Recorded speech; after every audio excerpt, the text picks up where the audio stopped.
अस्सलाम वालेकुम स्टूडेंट्स। हमारा जो सब्जेक्ट है वो research and statistics in education उसका नाम है। और इस सब्जेक्ट के बारे में हम डिस्कस करेंगे और जानने की कोशिश करेंगे। बीएड ऑनर्स 2.5 ईयर प्रोग्राम में fourth semester course code GT 621 very formal information है। Subject teacher me Salman Shah, Jamia Millia government college of education Malir Karachi. हमारा जो पहला चैप्टर है उस पहले चैप्टर का जो पहला टॉपिक है वो है व्हाट इज़ रिसर्च। तो अब हम जानते हैं कि रिसर्च जो कि एक लफ्ज़ है, जिसकी एक इस्तिलाह है, इसके बारे में मुख्तलिफ़ माहिरीन ने, मुख्तलिफ़ मुसन्निफ़ीन ने अपनी कौन सी रस्मी फॉर्मल डेफिनेशंस दी हैं। तो आइए जानने की कोशिश करते हैं। अगर आप स्क्रीन को गौर से देखें तो इसमें बहुत सारे माहिरीन, जिनमें से बहुत अहम जो गर्दाने जाते हैं, उनकी मैंने कोशिश की है कि उनके अल्फाज में रिसर्च की डेफिनेशन आपके सामने रखी जाए। तो मैंने ये 3 डेफिनेशन चूज़ की हैं, जिसमें से एक Longman dictionary of contemporary English 1997 के मुताबिक research is a serious study of a subject that is intended to discover new facts और टेस्ट आइडियाज़। इसके मुताबिक रिसर्च एक संजीदा किस्म के मुताले का नाम है, जिसमें ज़ेरे मुताला किसी उन्वान, किसी मज़मून, किसी मसले के बारे में नई मालूमात दरियाफ़्त की जाती हैं या मुख्तलिफ़ तसव्वुरात को जांचा जाता है। अगर हम दूसरी डेफिनेशन की बात करें तो हमारे पास दूसरी डेफिनेशन वॉल्ट्स एंड बेंसल की है, जो 1981 में उन्होंने प्रोड्यूस की। उनके मुताबिक research is a systematic, formal, rigorous and precise process employed to gain solution to problems or to discover and interpret new facts। इस डेफिनेशन के मुताबिक ये रिसर्च एक सिस्टमेटिक, एक फॉर्मल, रस्मी तरीक़ेकार है, जिसके मुताबिक प्रॉब्लम्स का हल दरियाफ़्त किया जाता है और दरियाफ़्त होने वाले नए हक़ाइक़ की तशरीह की जाती है। उन हक़ाइक़ की एलो इल्लत के बारे में जाना जाता है कि ये हक़ाइक़ असल में हैं क्या।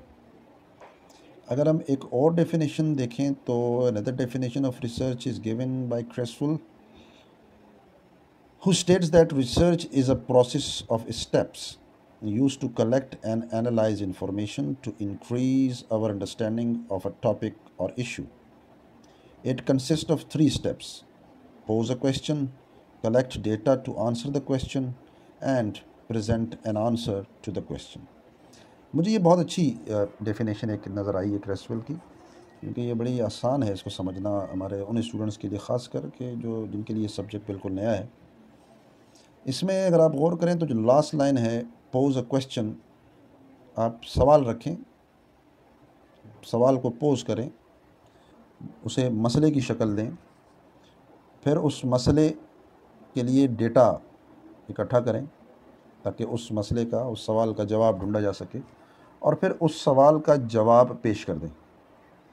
तो बज़ाहिर तो ये बहुत शायद आपको आसान लग रहा है कि 3 लाइनों में डिफ़ाइन कर दिया गया, लेकिन ये इतना आसान भी नहीं और ना ही इतना मुश्किल है, लेकिन बड़ा कॉम्प्रिहेंसिव और बड़ा प्रिसाइज और कंसाइज किस्म की डेफिनेशन है क्रेसवेल की।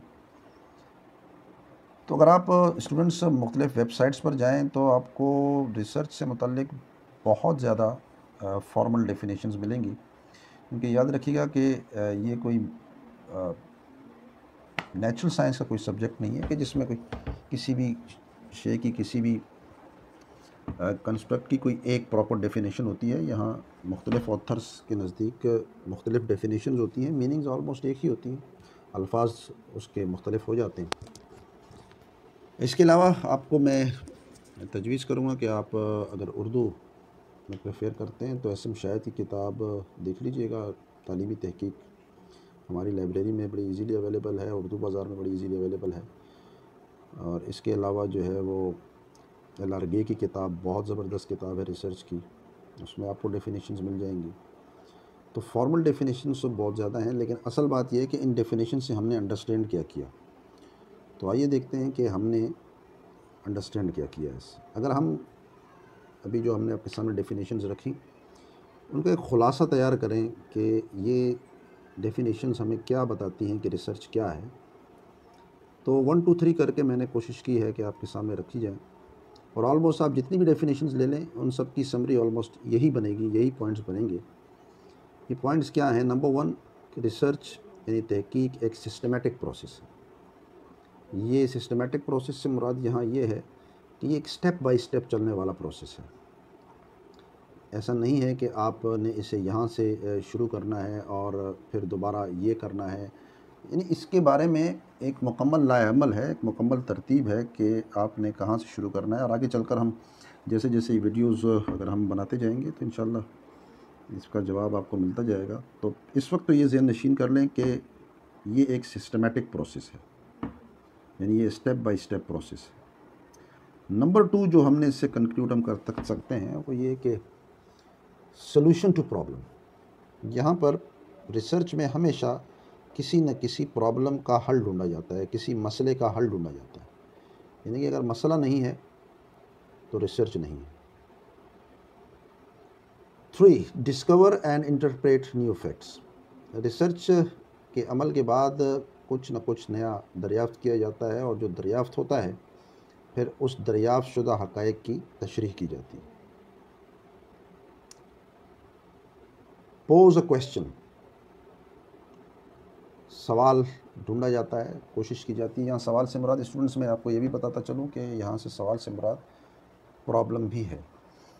प्रॉब्लम्स को ढूंढा जाता है कि प्रॉब्लम असल में है क्या, क्योंकि बग़ैर प्रॉब्लम्स तहकीक का कोई जवाब नहीं रहता। लेकिन यहाँ मैं एक बात बताता चलूँ कि जब हम इंशाल्लाह क्लासेस हमारी एडजर्न होंगी और हम मिलेंगे तो मैं इस पर डिटेल से रोशनी डालूँगा। लेकिन इस वक्त मैं बताता चलूँ कि हमें मालूम होना चाहिए कि प्रॉब्लम और रिसर्च प्रॉब्लम में बहुत फ़र्क होता है। हर प्रॉब्लम रिसर्च प्रॉब्लम नहीं होती कि जिस पर रिसर्च की जाए। ये बात ज़हन नशीन कर लीजिए। रिसर्च प्रॉब्लम और प्रॉब्लम में फ़र्क ये है कि अगर मैं इसको आपको एक एग्जांपल के ज़रिए समझाने की कोशिश करूं तो वो ये हो सकती है कि हम अपने रूम में बैठे हैं और गर्मी है, पंखा नहीं चल रहा, तो ये प्रॉब्लम है। गर्मी है, फ़ैन ऑफ है और ये प्रॉब्लम है, ज़ाहिर है गर्मी फील हो रही है हमें। लेकिन ये रिसर्च प्रॉब्लम नहीं है। प्रॉब्लम तो है, रिसर्च प्रॉब्लम नहीं है। क्यों नहीं है? इसलिए कि इसके एक से ज़ायद हल मौजूद हैं, सॉल्यूशंस मौजूद हैं। मसलन ये पॉसिबल है कि बटन ही ऑफ हो, अगर बटन ऑन कर दिया जाए तो पंखा चल पड़े और प्रॉब्लम सॉल्व। ये भी मुमकिन है। सॉल्यूशन नंबर 2 कि वायर डिस्कनेक्ट हो गई हो, अगर वायर को जोड़ लिया जाए तो प्रॉब्लम सॉल्व। ये भी मुमकिन है कि पावर सप्लाई नहीं आ रही हो, अगर पावर सप्लाई ऑन कर दी जाए तो पंखा चल पड़ेगा, प्रॉब्लम सॉल्व। ये भी मुमकिन है कि पंखे का कैपेसिटर ख़राब हो, पंखे का कैपेसिटर सही हो जाए, प्रॉब्लम सॉल्व। खुलासा ये है कि ये प्रॉब्लम तो है लेकिन इसके हल मौजूद हैं, लिहाजा ये रिसर्च प्रॉब्लम नहीं कहलाएगा। अब हम इसी एग्ज़ाम्पल को रिसर्च प्रॉब्लम के तनाजुर में जानने की कोशिश करते हैं। सेम एग्ज़ाम्पल, हम रूम में बैठे हैं, पंखा चल रहा है, लेकिन ज़ाहिर है पंखा वही हवा देगा जो रूम का टेम्परेचर होगा। हम ये चाहते हैं कि ये पंखा ऐसी हवा दे जैसे एयर कंडीशनर देता है। एयर कंडीशनर की जो हवा, जो ठंडी हवा होती है, जो रूम टेम्परेचर को मुतासिर करती है और आपकी मंशा के मुताबिक रूम का टेम्परेचर कर देती है। हम चाहते हैं कि जब ये पंखा हम ऑन करें तो जो हवा हमारे जिस्म से टकराए वो उस तरह हो जिस तरह एयर कंडीशन की होती है। तो ये भी एक प्रॉब्लम तो है, लेकिन ये अब रिसर्च प्रॉब्लम है। क्यों? क्योंकि अब इसका सरेदस्त कोई हल हमारे पास मौजूद नहीं है और वही हल हमें रिसर्च में ढूंढना है। तो यहाँ जो पॉइंट आपको नज़र आ रहा है कि पोज अ क्वेश्चन, इससे मुराद यही है। 5 पे आप देखिए collect data to answer the question. अब कलेक्ट डेटा से मुराद ये कि आपने डेटा इकट्ठा करना है, आपने ऑलरेडी अवेलेबल जो इन्फॉर्मेशन है उसकी बेस पर आगे का सफ़र करना है और जो भी प्रॉब्लम आपने चुना है उसका हल, उसके हल की तरफ आपको बढ़ना है। इसके भी अपने स्टेप्स हैं। और ये भी जैसे जैसे क्लासेस हमारी आगे बढ़ेंगी हम इस पर रोशनी डालने की कोशिश करेंगे। आखिर में जब आप मसले का एक हल निकाल लेते हैं तो आप उसका आंसर आपके पास आ जाता है, यानी मसला हल हो गया, और ये साइंटिफिक वे में आपके पास इसका हल आता है। तो हमने जो मुख्तलिफ डेफिनेशन यहाँ 3 आपको सामने रखी थी, और इसके अलावा आप जितनी भी डेफिनेशन देख लें तो उसकी समरी ऑलमोस्ट यही बनती है। सिस्टमेटिक प्रोसेस है, सोल्यूशन टू प्रॉब्लम अप्रोच है, discover and interpret new facts, और pose a question, collect data to answer the question and present the answer to the question. आगे चलते हैं।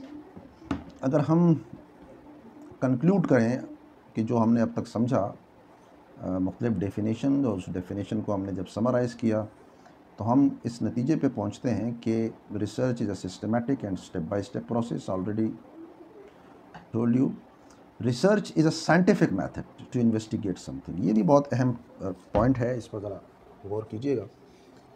सिस्टमेटिक या साइंटिफिक मेथड से मुराद ये है कि इससे पहले, रिसर्च से पहले इंसान जब भी किसी शे के बारे में उसकी हकीकत जानता था तो किसी भी फ़र्द की किसी शे के बारे में अपनी पेश करदा जो उसकी तारीफ़ है, वो वही तारीफ़ आगे सीना बसीना चलती रहती थी। मसलन अगर प्लेटो अफलातून ने किसी भी चीज़ के बारे में कुछ कह दिया तो बस चूँकि अफलातून ने कह दिया, अब वो सीना बसीना नस्ल दर नस्ल मुंतकिल होती जा रही है।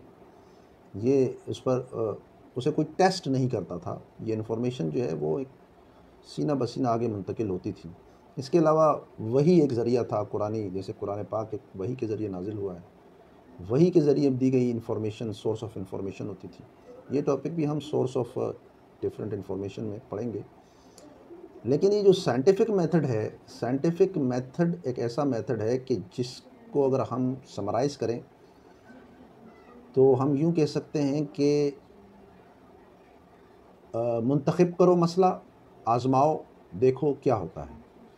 गोया तजर्बाती तरीका, यानी कि हम किसी भी शे के बारे में जब हम जानने की कोशिश करते हैं तो हम अनबाइस होकर जानने की कोशिश करते हैं, और इसमें हमारी अपना कोई मखसूस नुक्ता नज़र नहीं होता। किसी शे के बारे में अगर हम कोई तशरीह करते हैं कि ये चीज़ इस तरह है, वो साइंटिफिक वे में एक साइंसी तरीक़ाकार है। आगे चलकर वो आएगा, साइंटिफिक मेथड ऑफ इन्वेस्टिगेशन। उसके मुताबिक रिसर्च मुकम्मल होती है, और उसके ज़रिए से जो चीज़ भी सामने आती है वो उसकी अथेंटिसिटी ज़्यादा होती है। तो रिसर्च एक साइंटिफिक मेथड है। इसके अलावा रिसर्च प्रोसेस हैज़ ऑब्जेक्टिविटी। हम इन डेफिनेशंस की रोशनी में ये जाने हैं कि हमारे रिसर्च का कोई ना कोई मकसद होता है, यानी कि अगर हम रिसर्च करें और उसका कोई मकसद नहीं है तो वो बेकार रिसर्च है। किसी न किसी मकसद के तहत ही रिसर्च कंडक्ट की जाती है, और अगर रिसर्च की ऑब्जेक्टिविटी नहीं है, उसका कोई मकसद नहीं है, तो रिसर्च बेकार है। रिसर्च की मकसदियत का पैमाना ये है कि जिस भी उन्वान पर, जिस भी मसले पर रिसर्च की जा रही है, उस रिसर्च के नताइज का बेनिफिशरी कौन है। अगर उस रिसर्च के नताइज के बेनिफिशरीज़ बहुत ज़्यादा हों, बड़े पैमाने पर हों, तो हम कह सकते हैं कि रिसर्च बहुत बड़ी रिसर्च है। यहाँ ये बात बताता चलूँ कि रिसर्च के बारे में छोटी बड़ी रिसर्च होने का जो पैमाना है वो उसके बेनिफिशरीज़ की तादाद है। एग्ज़ाम्पल मैं इसकी ऐसे दूंगा कि एक ज़माने से डायबिटिक के इलाज पर रिसर्च जारी है। ज़रा सोचिए कि अगर इस रिसर्च के नताइज में इसकी कोई दवा डेवलप हो गई तो इसके बेनिफिशरी कौन होंगे। यकीनन इसके बेनिफिशरी पूरी दुनिया होगी। लिहाजा ये जो डायबिटिक पर रिसर्चेस इस वक्त हो रही हैं, ये इनकी मकसदियत बहुत ज़्यादा है, बहुत बड़ी है। एक और चीज़ कि without problem research can not be conducted. Problem नहीं है, रिसर्च नहीं है। और प्रॉब्लम कब पैदा होती है, जब जब इंसान आगे बढ़ता है किसी भी शोबे में, और उस शोबे में आगे बढ़ते हुए जहाँ जहाँ भी हर्डल्स आते हैं, बैरियर्स आते हैं, वो प्रॉब्लम बन जाते हैं। जब वो प्रॉब्लम बन जाते हैं तो रिसर्च का जवाज़ ही यहीं से शुरू होता है कि प्रॉब्लम अब दरपेश है। अज़ीज़ तलबा, हम रिसर्च को अगर हम मज़ीद कंक्लूड करें तो 3 चीज़ें हमारे सामने आती हैं कि जब भी रिसर्च की जाएगी 3 किस्म के नताइज सामने आते हैं। नंबर 1, वी इन्वेंट और discover new facts knowledge which never exist before. Research जब हम करते हैं तो या तो हम एक नई मालूमात, नए हक़ाइक़ दरियाफ़्त करते हैं जो इससे पहले वजूद नहीं रखते थे। लेकिन सिर्फ रिसर्च में ऐसा ही नहीं होता, बल्कि पहले से मौजूद हक़ाइक़ और मालूमात कभी कभार हम उसमें अमेंडमेंट कर लेते हैं, उसे अपडेट कर देते हैं। इसके अलावा सम टाइम हम रिसर्च के ज़रिए पहले से मौजूद किसी इंफॉर्मेशन को, किसी फैक्ट को, किसी नॉलेज को यकसर मुस्तरद भी कर देते हैं। लेकिन ये जो तीनों काम हम करते हैं, हम इन्वेंट करते हैं, न्यू डिस्कवर करते हैं हम कुछ न्यू फैक्ट्स, हम अमेंड करते हैं एग्जिस्टिंग फैक्ट्स को, और हम रिजेक्ट करते हैं एग्जिस्टिंग फैक्ट्स को, ये सब साइंटिफिकली करते हैं। तो किसी भी रिसर्च की ये 3 आउटकम्स हो सकती हैं। आगे हम इंशाल्लाह वीडियो का सिलसिला जारी रखेंगे। जैसे जैसे हम आगे बढ़ते हैं, वक्त की कमी के पेश नज़र इसको यहीं तक रखते हैं। हम आपसे कहेंगे कि thank you for watching and अल्लाह हाफिज़।